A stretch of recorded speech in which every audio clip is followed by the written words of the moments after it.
Hi, my name is John Fakhoury. I'm the CEO of Framework Communications. Framework Communications is a carefree way to consume IT for small and medium-sized business. For one low monthly fee, they're able to have all of their IT, day-to-day help desk, security, cloud, and ultimately long-term CIO level consulting.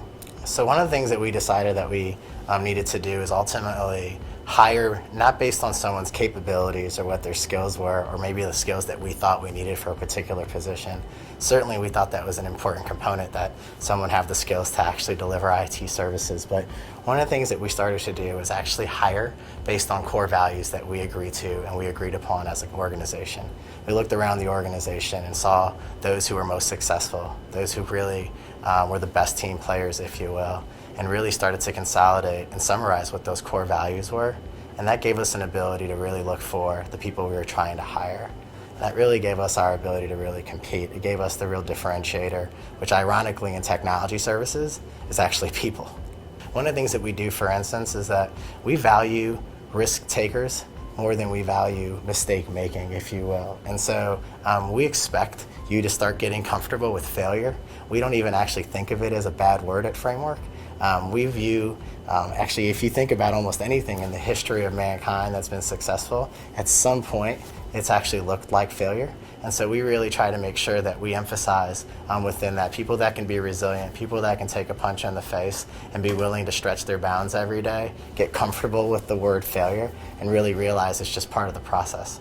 So, people always ask me, like, well, what makes Framework different? And like, what's different about your company? What are you doing different than your industry competitors? And I struggle to answer that because I'm so focused on what we're doing that I don't know what other folks are doing. But to talk a little bit about challenges that I see, so Framework grows faster than most of our industry competitors. The average managed IT service provider grows about 5 or 10%, depending on what data you look at. We grew another 60% last year, and we were coming off Inc. 500 growth just a few years ago. So really substantial growth. And the problem is that we have a really high touch service level. It's really, really difficult to scale because it's really, really dependent on high-level folks. And it's really tough, especially with low unemployment rates at this point. The unemployment rate's probably hovering around 4. For skilled tech, it's negative 10% right now. And so we're working right now on deliverance of a lot of the automation behind a lot of the awesome outcomes that we have. Really boast minute-and-a-half response times, about 30-minute resolution times. Our KPIs across the board really either can compete with or outshine most of our competitors. Now it's a means of how can I automate that as quickly as possible.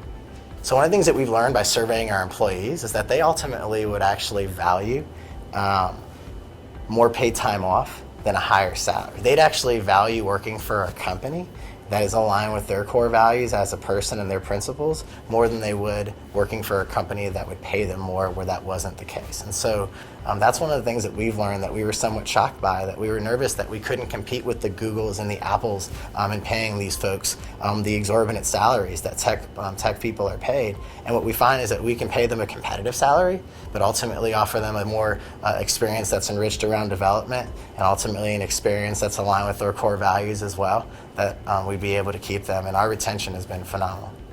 You can't be all things to all people. And you really have to really focus in a competitive place to really being able to solve pain points for folks. And so if you're trying to be everything to everybody, you're going to ultimately fail everybody. I would say don't speak to 100% of your customer base, if you will. Define that 2 to 5 or 10% and just speak to them. I think you'll find a much more successful outcome.